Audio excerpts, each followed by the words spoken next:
Hi everyone, we're back and we're going to talk about how to get started with your bullet journal. Bullet journaling is more than it appears to be at first glance.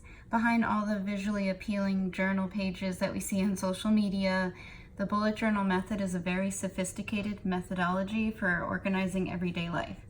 And before you get carried away with doodles, designs, collections, etc., I think it's important to learn and utilize the basic structure that Ryder Carroll, the inventor and author of the bullet journal method, what he advises to all of us bullet journal creatives.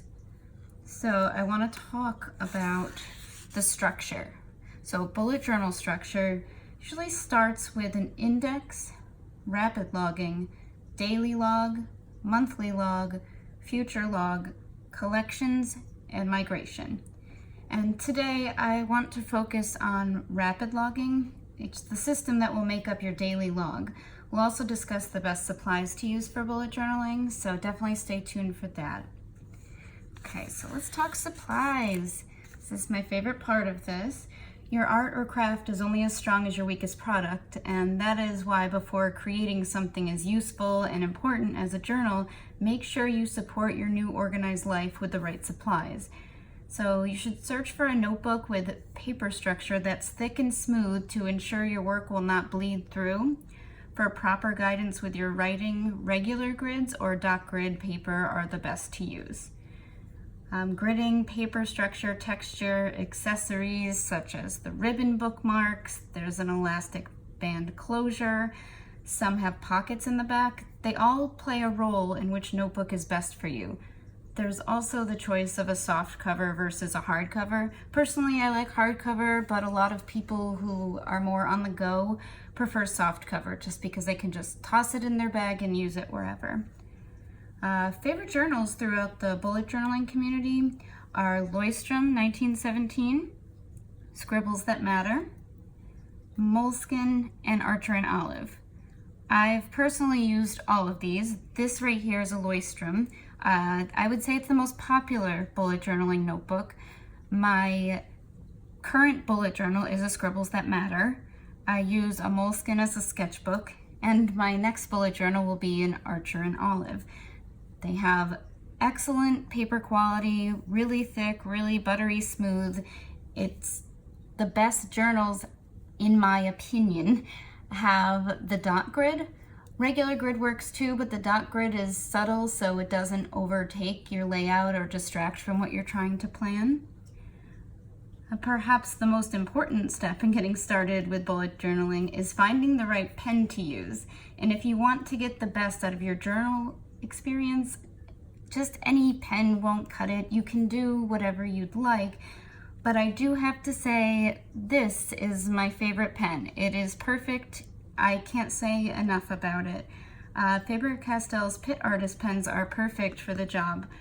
They're made with India ink. These pens give lasting, vibrant colors that won't bleed through the page. Whether your journal style is classic, sophisticated, minimalistic, creative, or colorful, you can purchase these Pit Artist pens in 11 different nib sizes. You heard me correctly, it's 11 different nib sizes. They even get as large as this, and they're in multiple colors and styles, and there's an assortment of 60 colors, and there's actually even 6 metallic pens, which are excellent. Okay, so I want to also talk about what else you could use. These aren't a necessity, but I would suggest it for someone starting out. Binder clips are great for holding your pages down so you can work on a flat surface.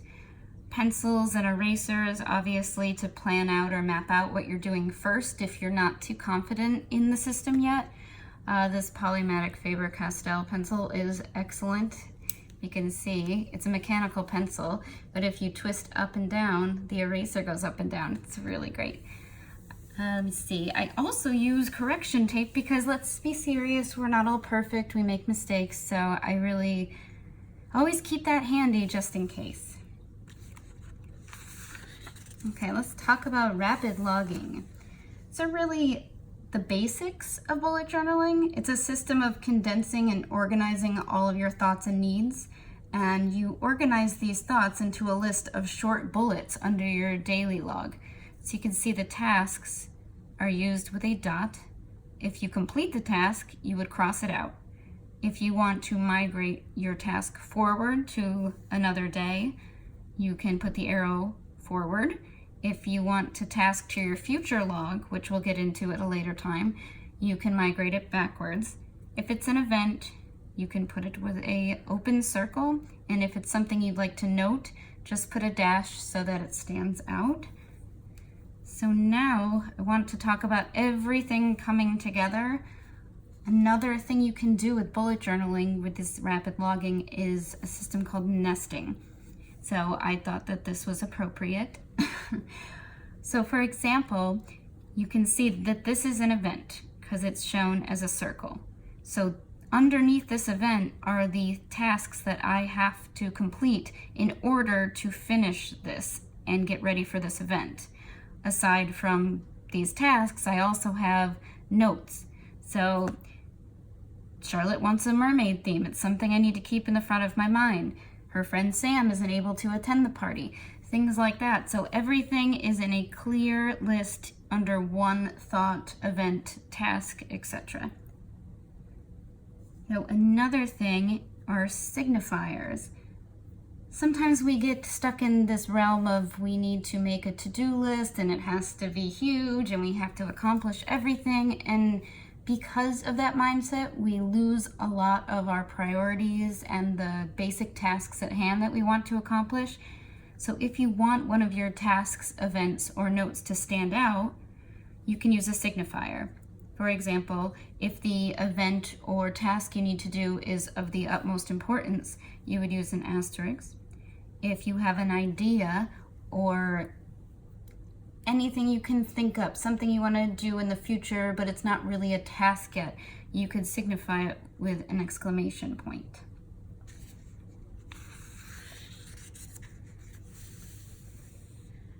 So here is a complete daily log. So this comprises everything we just discussed. So to break it down a little more, different bullets, symbols, they're used to organize your list. Bullets are the base of rapid journaling, and they can be organized into the 3 categories: tasks, events, or notes, like I mentioned earlier.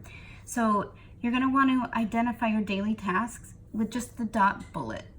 So that's pretty easy. So I have to water the plants. So once the task is complete, I'm going to just put an X over this dot, just like that. And then, as we talked about before, picking up the dry cleaning. Maybe I can't do that day, so I want to move it forward. That is what this arrow stands for. So for events, say there's a doctor appointment at 3 p.m. This is a shorter list, but say it was longer. I want to make this stand out as an important event, so I'm going to put the asterisk. I feel like nesting is very underrated in the community.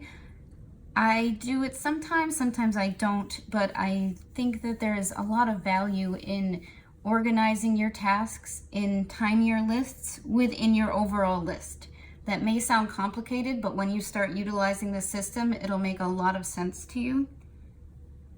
So overall, the daily log, it's when you gather all the symbols and classifications, they become part of your daily log. It's part of your collection in your bullet journal. So we'll talk a little bit more about that later. The last thing I want to leave you with is be yourself. These are suggestions. A lot of people like to follow this key and this system as rules. You can do that to start with, and then you can change it to suit your lifestyle. That's the best part of bullet journaling, and I feel like there are certain schools of thought that say that you should stick to the basics, but once you start using it, you'll see how it's going to best fit your life and make you the most productive that you can be. So just don't get too caught up in the system that I've described. You can change it to fit your own journal. Also, I wanted to remind you that yes, there are a lot of people who are artistic. There are a lot of people who prefer minimalism.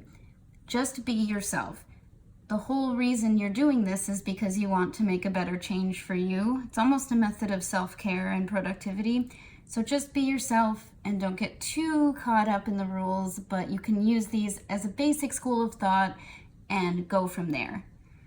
So look out for our next video. It's coming soon. We're going to dive further into the daily log as well as discuss other logs and collections. Don't miss a single bullet. Subscribe to our YouTube channel. Thanks guys, keep creating.